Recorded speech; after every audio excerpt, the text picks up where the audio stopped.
지난 시간에 말씀드린 것처럼 요한복음 17장은 일반적으로 예수님의 대제사장적 기도라고 이렇게 불립니다. 이 기도는 크게 세 가지 내용을 담고 있다고 말씀드렸습니다. 첫 번째는 예수님 자신을 위한 기도, 두 번째는 제자들을 위한 기도, 그리고 마지막 세 번째는 미래의 그리스도인들 곧 교회를 위한 기도, 이렇게 세 가지다고 말씀드렸습니다. 지난 시간 우리는 이 가운데서 예수님 자신을 위한 기도에 대해서 살펴보았습니다. 예수님께서는 자신이 공생의 기간 동안 아버지 하나님의 일을 이루어서 아버지 하나님을 영광스럽게 하였다고 이렇게 말씀하면서 내가 그렇게 아버지를 영광스럽게 하였듯이 아버지께서도 나를 영광스럽게 해주십시오. 그렇게 기도하셨습니다. 창세전에 아버지와 함께 가졌던 그 영광스러움으로 다시 돌아가게 해주십시오 라고 예수님께서 기도하신 것입니다. 예수님의 이 기도는 자기 영광만을 구하는 자기 중심적 기도가 아니라고 말씀드렸죠. 왜냐하면 십자가 죽음과 부활을 통해서 예수님께서 영광을 받으시게 되는데 그 모든 것은 예수님을 이 땅에 보내신 아버지 하나님의 뜻이었고 또 하나님의 구원 계획이었기 때문에 그렇습니다. 그러므로 그것을 통해서 자신을 영광스럽게 해달라고 이야기하는 것은 하나님의 뜻과 계획이 이루어지기를 기도하신 것과 같은 것이기 때문에 그렇습니다. 뿐만 아니라 이 기도는 예수님의 결단이 담긴 기도라고 말씀드렸습니다. 하나님의 뜻에 온전히 순종하겠습니다 라는 결단이 함께 포함되어 있습니다. 예수님께서 영광을 받으시는 그 과정 속에는 반드시 들어가야 할 한 가지 사건이 있는데 그것은 십자가 죽음입니다. 그것을 통해서 예수님께서 영광을 받으시는 것이죠. 그렇기 때문에 내가 영광스럽게 되기를 원합니다 라고 이야기하는 것은 다르게 표현하면 예수님 자신이 그 십자가 죽음을 온전히 받아들이시겠다라는 표현이기도 합니다. 그래서 나를 영광스럽게 하옵소서라는 기도는 예수님께서 하나님의 뜻에 온전히 순종하시겠다는 결단이기도 하다라는 것을 지난 시간에 말씀드렸습니다. 그렇기 때문에 이 예수님의 기도, 이것을 통해서 분명히 드러나는 것은 예수님은 철저히 하나님 앞에 의존되어 있는 분, 하나님을 철저히 의지하는 분이시고 또 아버지의 뜻에 온전히 순종하시는 분이시다라는 것이 이 기도에 잘 담겨 있다라고 지난 시간에 말씀드렸습니다. 이렇게 예수님께서 자기 자신을 영광스럽게 해달라는 기도를 하나님께 드린 이후에 이제 남겨지게 되는 제자들을 위해서 기도하기 시작하십니다. 그 기도의 내용이 오늘 우리가 읽었던 본문의 말씀입니다.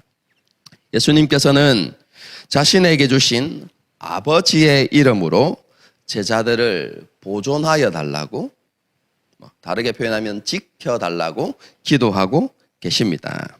여러분, 이 표현은 이해하기 쉬운 표현은 아닙니다. 아버지의 이름으로 그들을 지켜주십시오. 어떤 의미일까요? 물론 일반적으로 생각해 보면요, 구약에 보게 되어지면 아버지의 이름, 하나님의 이름, 이것은 하나님의 능력과 동의어로 사용될 때가 간혹 있거든요. 그래서 하나님의 능력으로 그들을 지켜주십시오, 이렇게 이해해도 큰 무리가 없긴 하지만 문맥상 그런 의미가 아닙니다. 그리고 오늘 본문 말씀 11절의 말씀을 원어에 가깝게 해석하면 더 정확하게 번역하면 아버지의 이름 안에 제자들을 보존해 주십시오 라고 기도하는 것이거든요. 아버지의 이름 안에 제자들을 보존하여 주십시오. 무슨 의미일까요?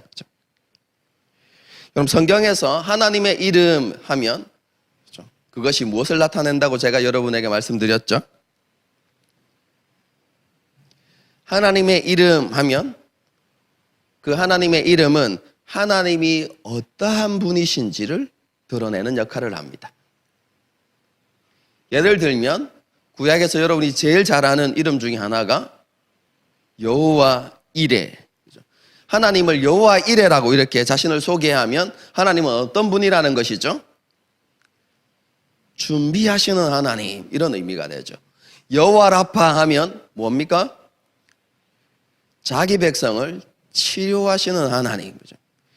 하나님께서 자신의 이름을 나타내시면, 그죠? 그것은 하나님의 속성을 드러내고 하나님의 어떠하심을 드러내고 하나님께서는 반드시 그렇게 역사하시는 분이시다라는 것을 드러내죠. 그죠? 그래서 오늘 본문에서 예수님께 주신 아버지의 이름 이렇게 이야기하면요, 이것을 정확하게 해석하면 아버지 하나님께서는 예수님에게 자신이 어떤 분이시라는 것을 분명하게 나타내시고 보여주셨다는 것입니다. 그리고 예수님께서는 그 하나님을 이 땅에 오셔서 나타내 보이신 것이죠.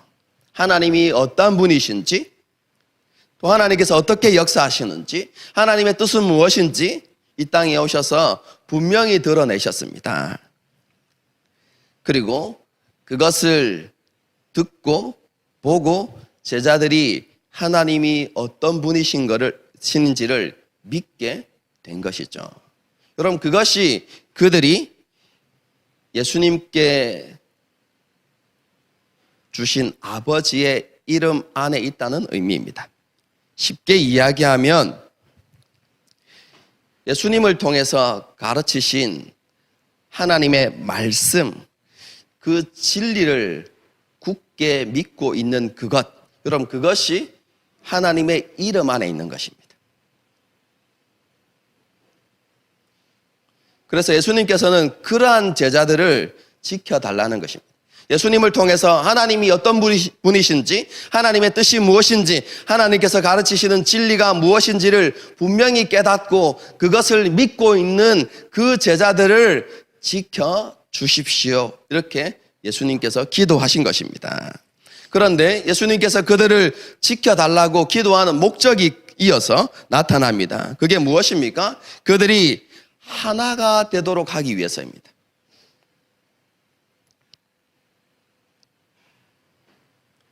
그런데 제자들이 하나가 되어지는 방법, 혹은 더 정확하게 이야기할 때 예수님께서 하나가 되게 하신 것을 그들이 지켜낼 수 있는 방법이 무엇입니까? 우리가 요한복음 13장부터 지금까지 우리가 계속해서 말씀을 살펴보면서 그들이 하나됨을 지켜가는 방법은 무엇이냐면 예수님께서 주신 말씀을 그들이 온전히 지키고 순종할 때 그들이 하나됨을 지켜갈 수 있는 것이죠. 그래서 11절 전체를 한마디로 이렇게 표현하면 이렇게 정리가 됩니다. 진리의 말씀을 온전히 붙들고 그 말씀 가운데 온전히 순종하는 삶을 살아갈 수 있도록 하나님께서 제자들을 지켜 주십시오. 무엇을 위해서요? 하나님의 진리의 말씀을 믿었던 그들이 그 진리의 말씀을 따라서 순종하는 삶을 살아갈 수 있도록 아버지 하나님께서 제자들을 지켜 주십시오 라고 기도하는 것이 11절의 내용입니다.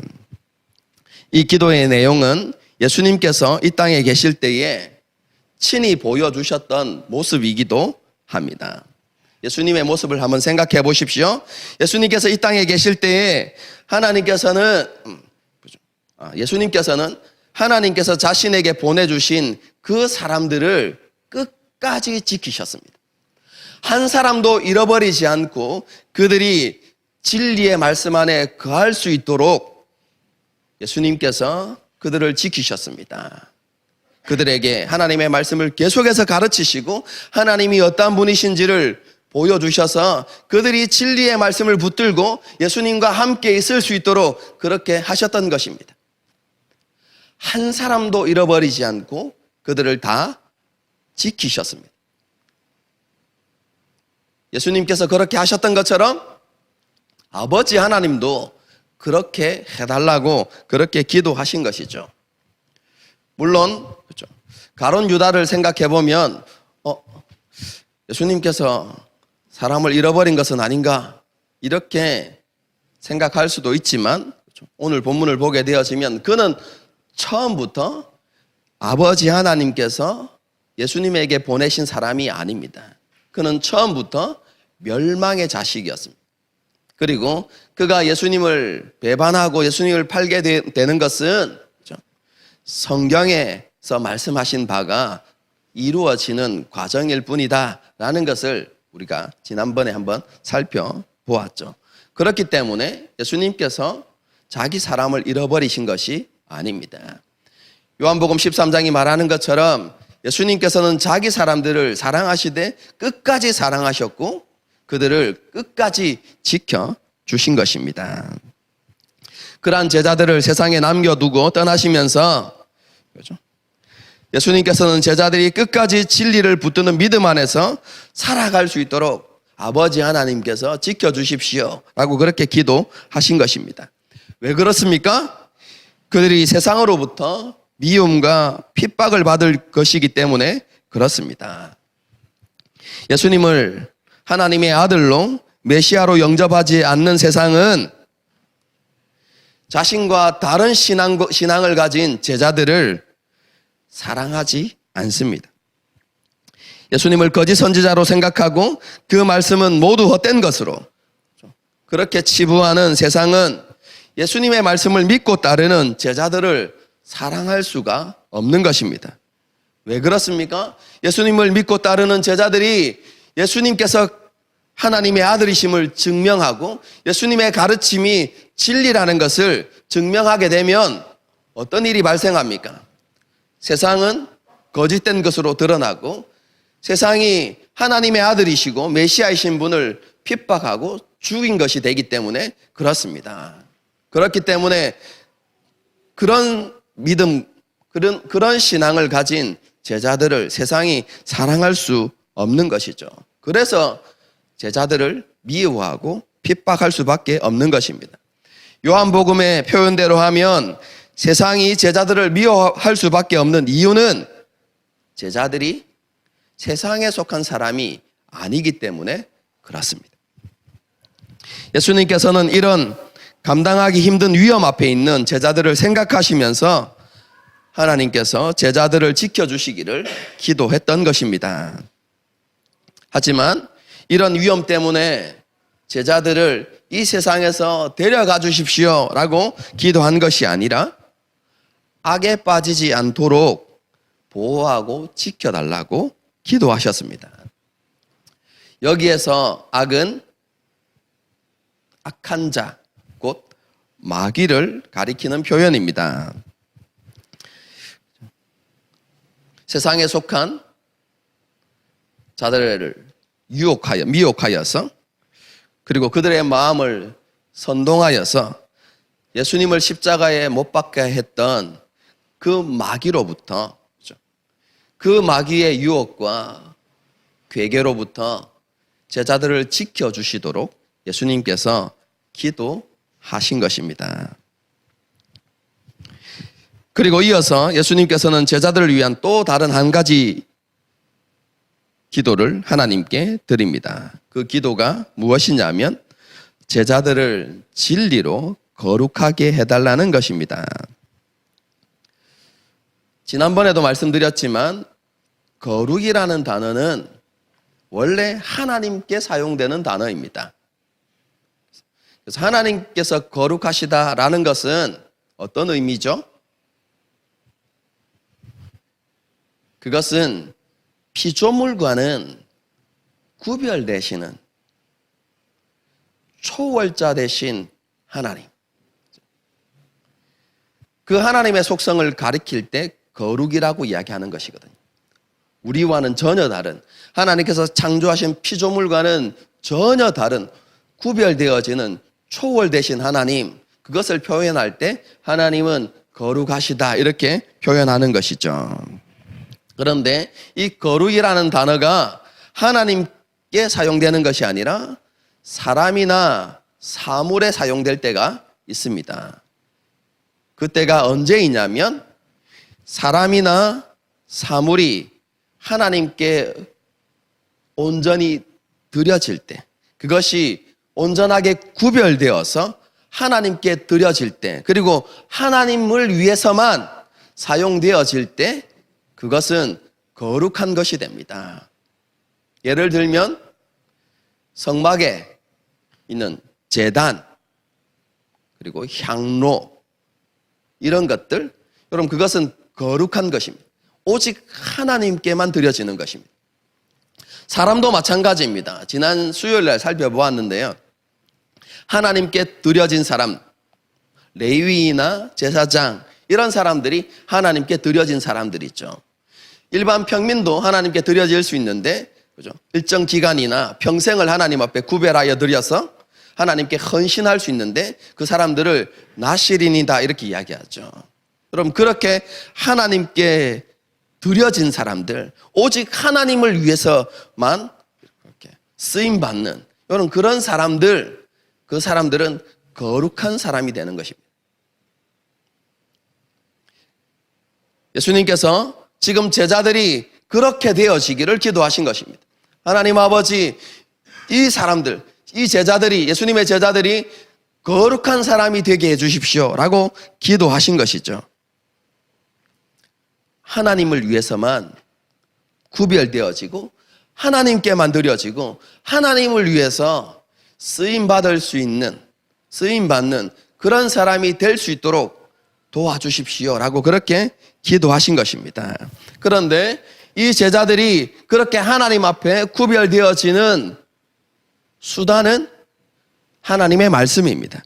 하나님의 말씀을 통해서 그들이 거룩하게 된다는 것입니다. 하나님의 말씀은 다른 것이 아니라 예수님께서 이 땅에서 선포하셨던 그 말씀과 그 가르침, 그것을 통해서 제자들이 거룩하게 구별되는 것입니다. 그런 의미에서 보게 되어지면 제자들은 이미 거룩한 사람들이었습니다. 왜 그렇습니까? 세상은 예수님의 말씀을 거절하고 배척했지만 제자들은 예수님의 말씀을 믿고 받아들였습니다. 그것을 통해서 이미 그들은 거룩한 사람이 되었습니다.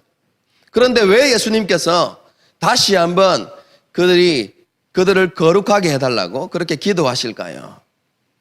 왜냐하면 그들이 거룩한 사람이 되었지만 아직까지 그들의 믿음이 온전히 성숙하지 못해서 거룩한 사람으로서 쓰임받을 만한 그런 상태가 되지 못했기 때문에 그렇습니다.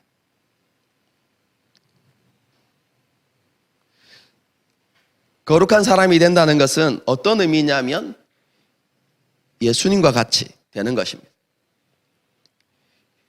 예수님은 특별히 구별되어서 보내어진 분입니다. 하나님께서 특별히 구별하여서 이 세상에 보내셨습니다.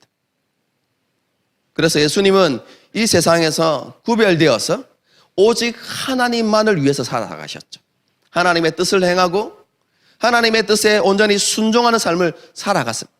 여러분, 그것이 거룩하게 되는 것입니다.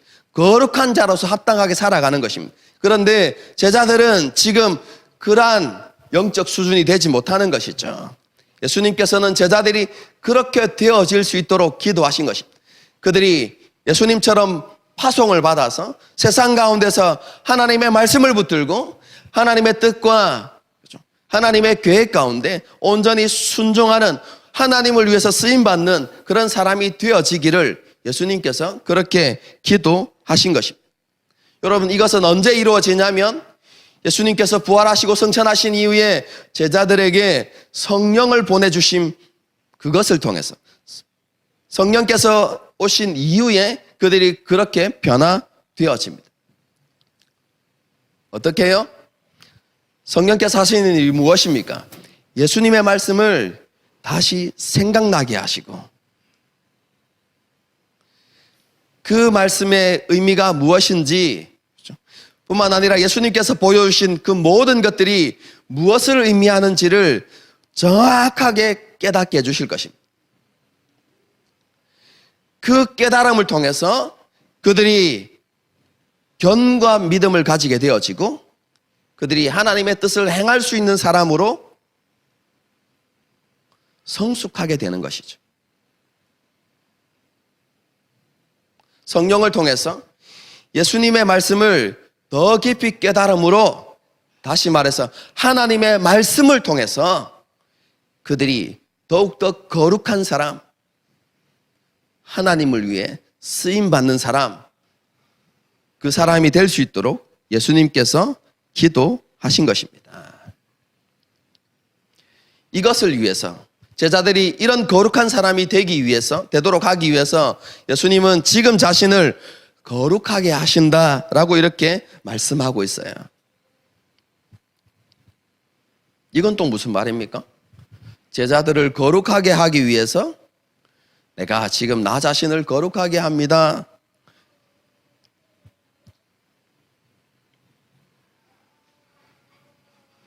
무슨 말이죠?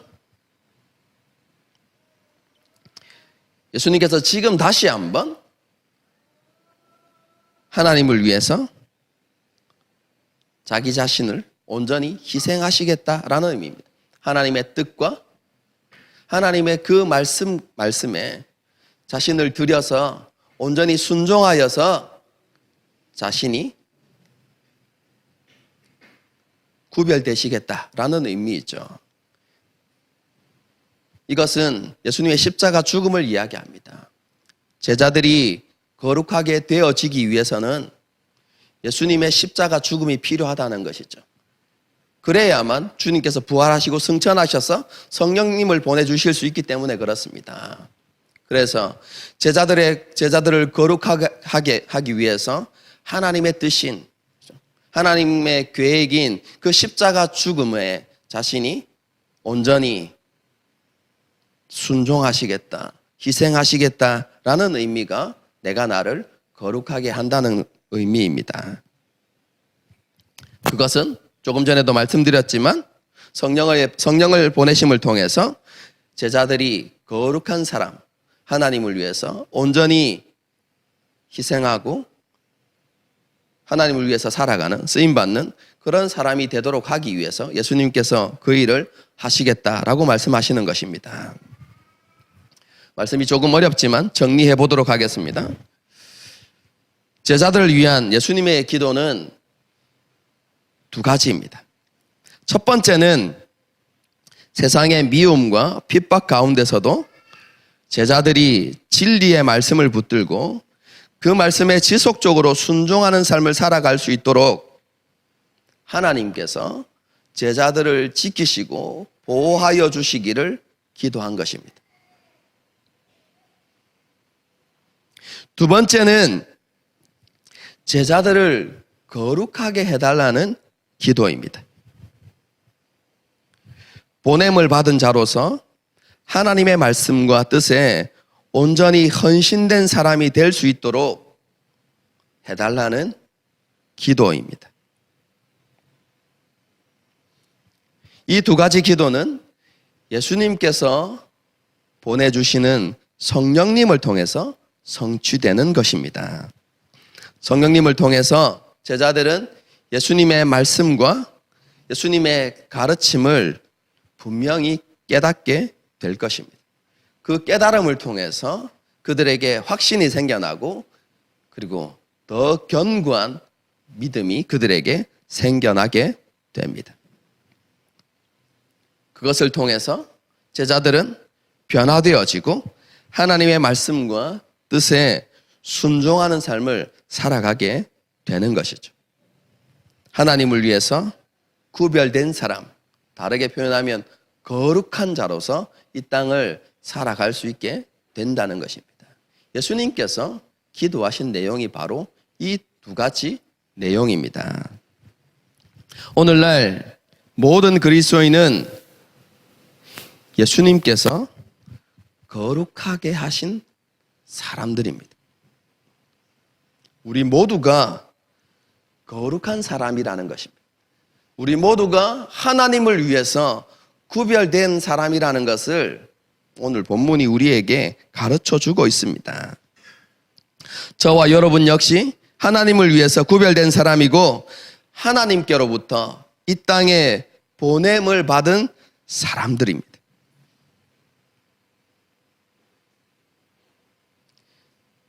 오늘 본문을 통해서 다시 한번 우리의 정체성을 생각해야만 합니다. 우리는 우연히 이 땅에 태어난 사람들이 아니라 우연히 지금 우리가 그렇죠?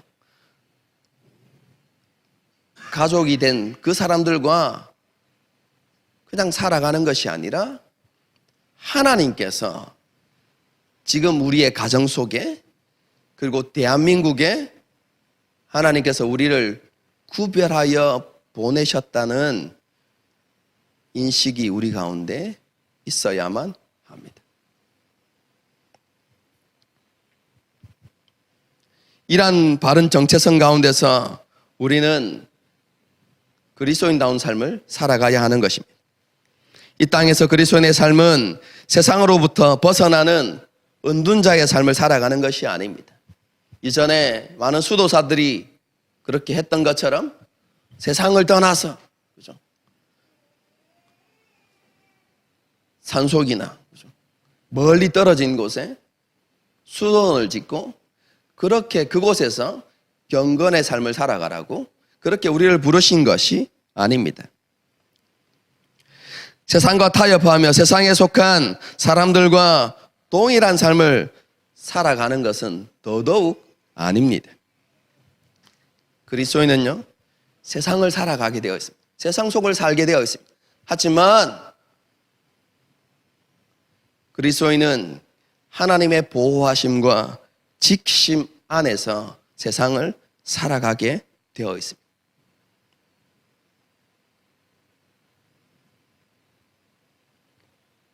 그 세상 속에서 하나님께서 우리에게 원하시는 것은 모든 악과 싸워서 승리하고 진리를 증언하는 삶을 살아가기를 원하고 계십니다. 우리가 세상을 살기 때문에 세상 사람들과 동일한 고민, 동일한 문제들에 직면하게 될 것이지만 그것에 대한 다른 반응을 가지고 살아가야 하는 것입니다. 세상 사람들은 그것 때문에 염려하고 두려워하는 삶을 살아가지만 그리스도인은 그 앞에서 당당한 삶을 살아가야 하는 것입니다. 하나님의 지키심과 보호하심이 있기 때문에 세상 앞에서 세상의 수많은 문제들과 어려움 속에서도 당당히 믿음을 고백하며 그렇게 살아갈 수 있어야만 하는 것입니다. 시편 기자의 고백처럼 우리에게 수많은 문제들과 어려움이 있지만 여호와를 의지하여 내가 적진을 달리고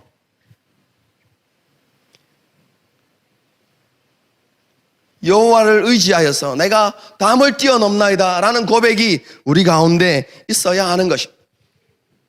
동일한 세상을 살아가지만 그 세상 속에서 구별되어져서 믿음을 선포하며 살아가는 것, 진리를 증거하면서 살아가는 것, 예수님께서 우리에게 보여주셨던 것처럼 하나님의 어떠하심을 세상 가운데 보여주면서 살아가는 것, 그럼 그것이 하나님께서 우리에게 요구하시는 삶이고 하나님 앞에서 구별되어진 자로서 합당한 삶이라는 것을 우리가 기억해야 하는 것입니다. 세상 사람들은 이 세상의 삶이 전부인 것처럼 살아갑니다. 하지만 우리는 보냄을 받았기 때문에 다시 돌아가야 할 곳이 있다는 사실을 기억하며 살아가야 합니다. 그것을 성경에서는 하나님의 백성의 삶이 순례자의 삶이다라고 그렇게 표현합니다. 순례의 삶에는 항상 도전과 위험이 내재되어 있습니다. 이러한 도전과 위험으로부터 우리를 안전하게 지켜주실 분은 오직 하나님 한 분이십니다.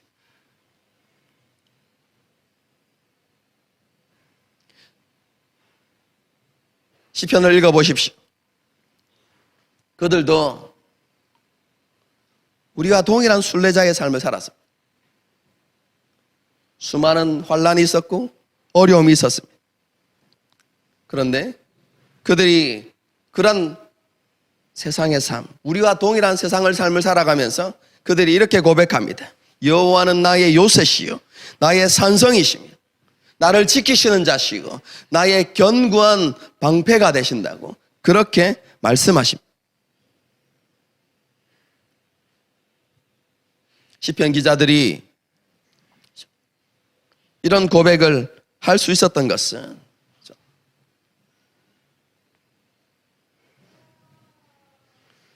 하나님의 지키심을, 하나님의 보호하심을 믿었기 때문에 그렇습니다.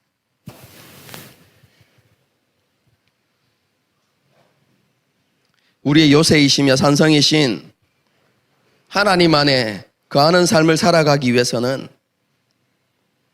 하나님의 말씀을 붙들고 그 말씀에 순종하는 삶을 살아가야 합니다. 성경이 가르치는 것이 굉장히 순한 논리가 많은데요. 그렇죠?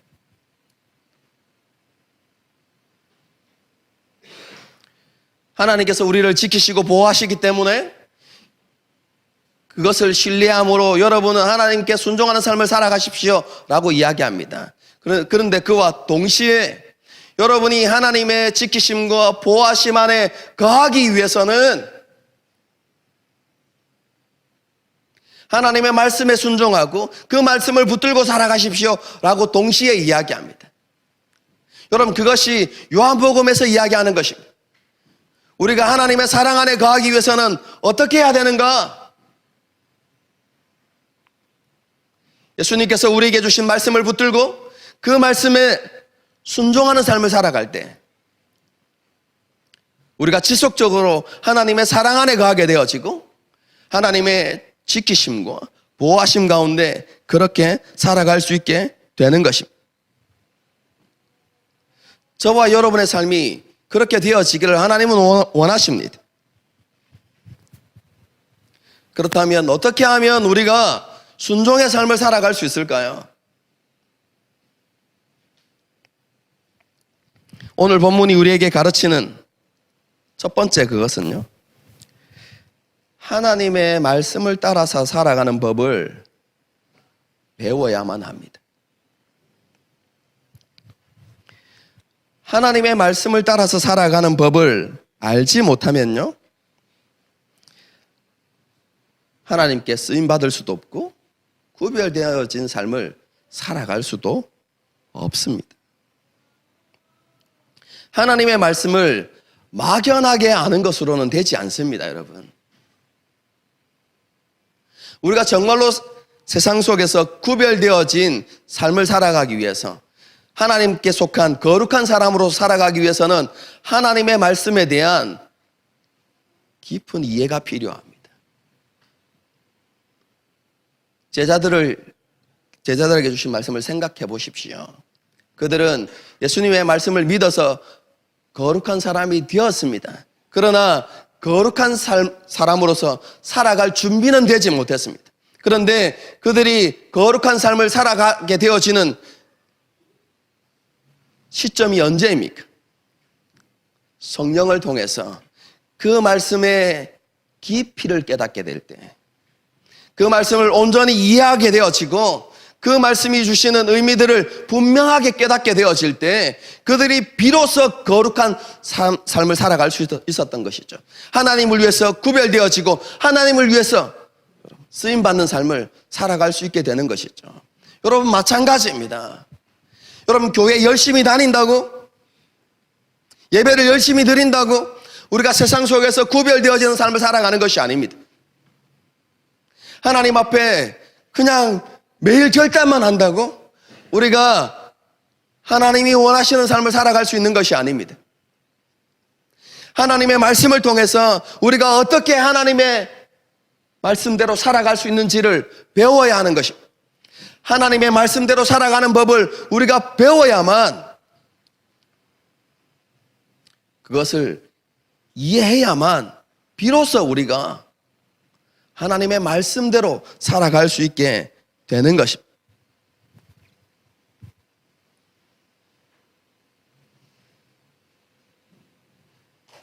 복음에 대한 정확한 이해가 있어야만 우리의 가치관이 복음적 가치관으로 바뀌어지게 되고요. 복음을 깊이 있게 이해해야만 복음의 원리가 무엇인지를 정확하게 깨닫고 복음의 원리를 따라서 이 세상을 살아갈 수 있게 되는 것이죠.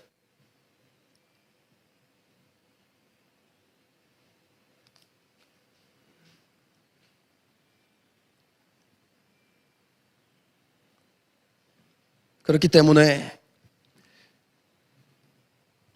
그리스도인이 거룩한 자로서, 구별되어진 사람으로서 하나님께 쓰임받기 위해서는요, 끊임없이 말씀 앞에서 실험하는 삶이 필요합니다.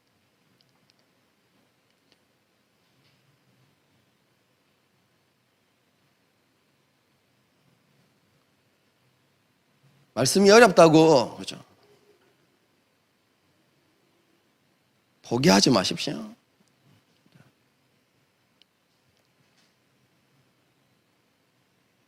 제가 지난번에도 말씀드렸지만 말씀을 깨닫게 하시는 분이 있습니다. 성령님이십니다. 한번 생각해 보십시오. 십자가 죽음을 앞두고 있는 제자들,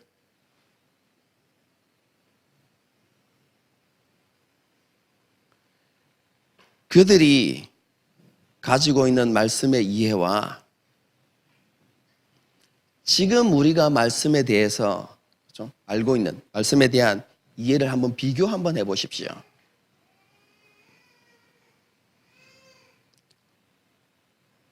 어떤 것이 더 비교하면 더 나은 이해다라고 이렇게 말할 수 있을까요? 여러분 어떻게 생각하십니까? 그 당시 지금 이 본문이 본문의 상황 가운데 있는 그 제자들과 지금 우리를 비교할 때 말씀에 대한 이해가 더 깊은 사람이 누구일까요? 복음에 대한 이해가 더 깊은 사람이 누구일까요? 우리입니다, 여러분.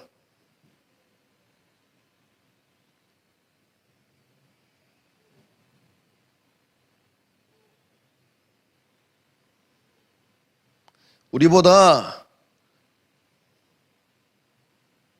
조금 더 못한 이해를 가지고 있었던 그 제자들.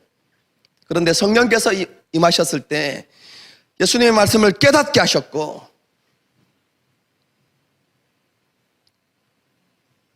더 깊은 이해 속에서 사도행전에 나타나는 구별되어진 삶을 살게 하셨습니다. 성령님은 지금도 우리에게 동일한 일을 하실 수 있습니다. 우리가 정말로 하나님의 말씀을 깨닫기를 원하는 마음들을 가지고 하나님 앞에서 몸부림치는 삶을 살아갈 때 성령께서 이 말씀을 깨닫게 하시고 그것을 통해서 우리 안에 더 견고한 믿음을 불러일으켜 주실 것입니다. 그럼 그것을 통해서 우리가 거룩한 자로서 구별되어진 자로서 세상을 살아갈 수 있게 되는 것이죠.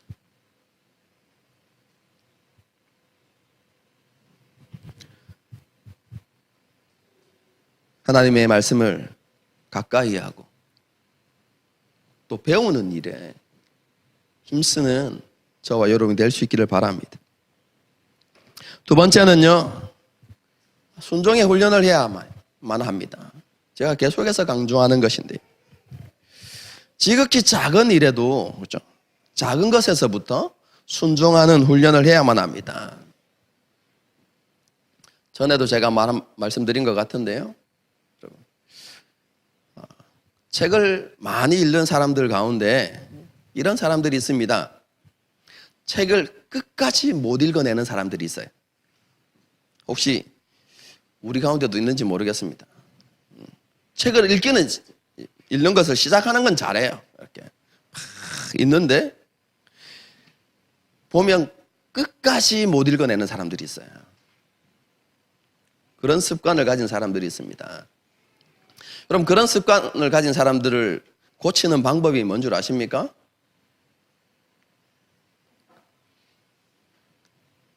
소책자를 읽히는 것입니다. 한 번에 딱 앉으면 다 읽을 수 있는 몇 페이지 되지 않는 그런 소책자를 읽혀서 무엇을 경험하게 하냐면요, 끝까지 읽는 것을 경험하게 합니다. 그런데 그러한 경험들이 쌓이고 쌓이면 사람의 변화가 일어나는 것입니다. 책을 끝까지 읽는 습관이 생겨나는 것이죠. 그래서 심리학자들이 이야기합니다. 그렇게 한번 경험하는 것이 중요하다, 변화를 위해서. 그래서 제가 여러분에게 말씀드렸습니다. 순종도 그런 훈련이 필요하다고요. 할 수 없는 목표를 잡아서, 그죠? 순종하겠다고 결단하는 것이 아니라 우리가 할 수 있는 것을, 그죠? 목표로 잡아서 하나님 앞에 순종하는 것을 훈련해 나갈 때 우리가 하나님 앞에 온전히 순종하는 사람으로 그렇게 점점점 변화되어져 갈 수 있다는 것에 대해서 제가 여러분에게 말씀드렸습니다. 그래서 제가 큰 소리로 이야기했죠. 지난주보다 한 번만 더 하자, 이렇게. 큐티도, 성경 읽기도 그렇게 했었어요. 기억나시죠? 지난주에 우리가 작정했던 기도 사역도 마찬가지입니다. 그렇죠? 제 마음 같아서는, 그렇죠?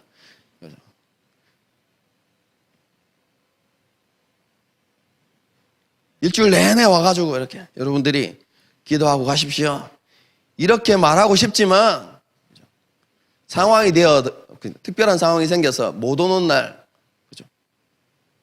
몸이 너무 안 좋은 날, 이런 날을 제외하고는 일주일 내에 다 와서 기도하고 가십시오, 이렇게 여러분에게, 그죠? 말하고 시작하고 싶었지만, 그죠? 그렇게 하지 않은 이유가 무엇입니까? 그렇게 하면요, 아무도 안 할 것이기 때문에, 못 할 것이기 때문에, 제가 굳게 믿기 때문에, 여러분. 그죠? 그래서 일주일에 2번만 하자고 그렇게 말씀드린 겁니다. 와서 지켜내는 훈련을 하십시오.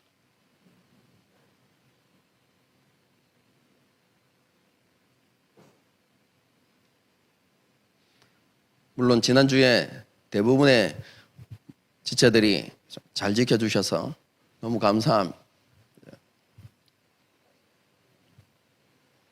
하나님 앞에서 작정한 거, 그렇죠?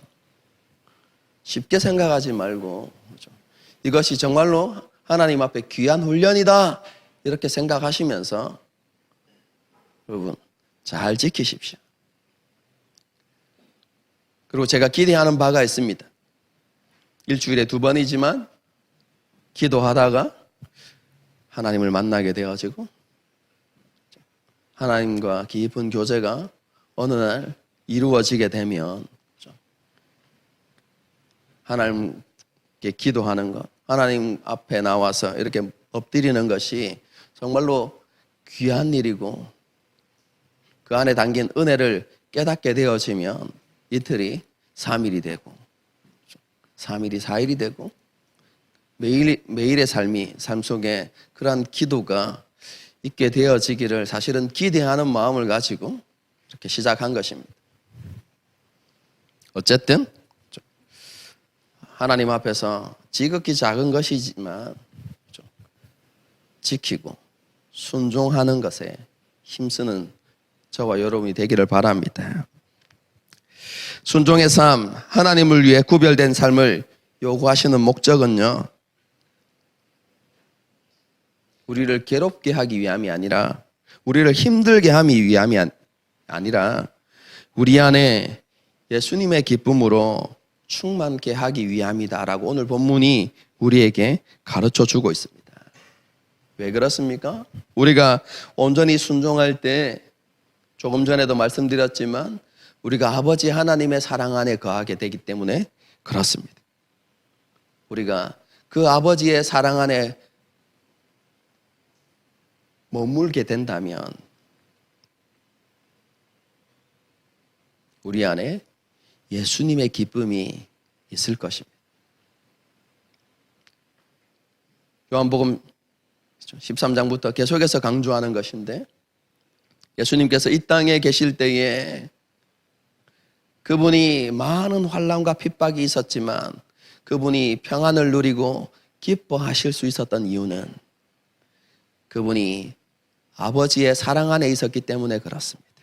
그 안에 머물고 있었기 때문에 그렇습니다.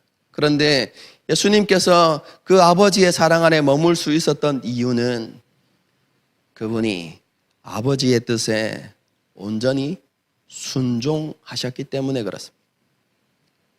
예수님께서 이렇게 고백하셨죠. 내가 아버지의 기뻐하시는 일을 함으로 아버지께서 나를 홀로 내버려 두시지 않는다고 그렇게 고백하셨어요. 우리가 예수님 안에 순종의 삶을 살아가게 돼, 예수님의 말씀 가운데 온전히 순종하는 삶을 살아가게 될 때 아버지의 사랑 안에 거하게 될 것이고, 우리를 홀로 내버려 두시지 않는 아버지를 경험하게 될 것입니다. 여러분, 그 가운데서 우리 안에 예수님의 기쁨이 있을 것입니다. 그런데요, 이러한 삶이 우리에게 반드시 이루어질 것입니다. 여러분, 그거 믿으십니까? 기대하십니까?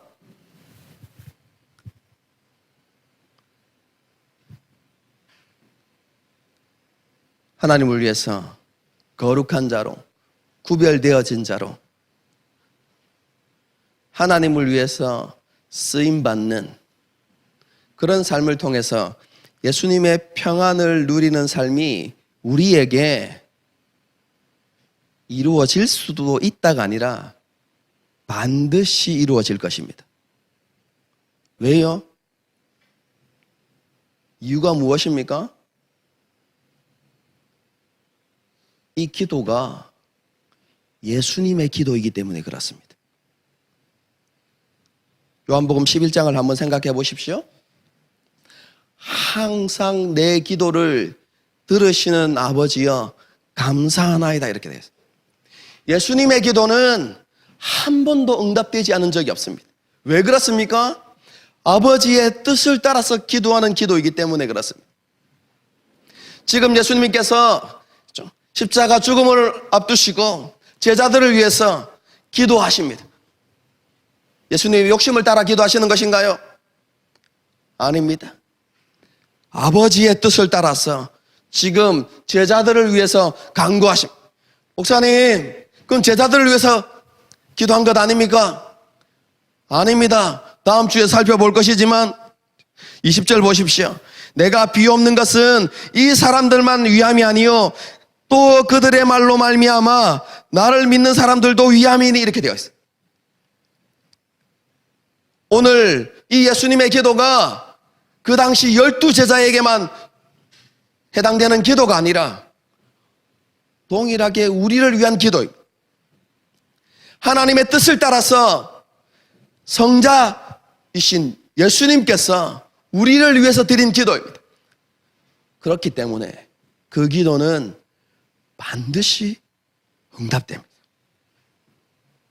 우리가 그렇게 변화되어질 것입니다.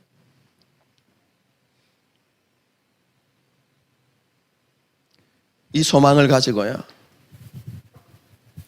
오늘 제가 여러분에게 말씀드린 것처럼 다시 시작하십시다.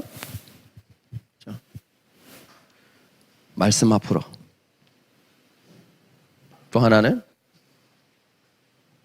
순종을 훈련하는 일에, 지극히 작은 것에서부터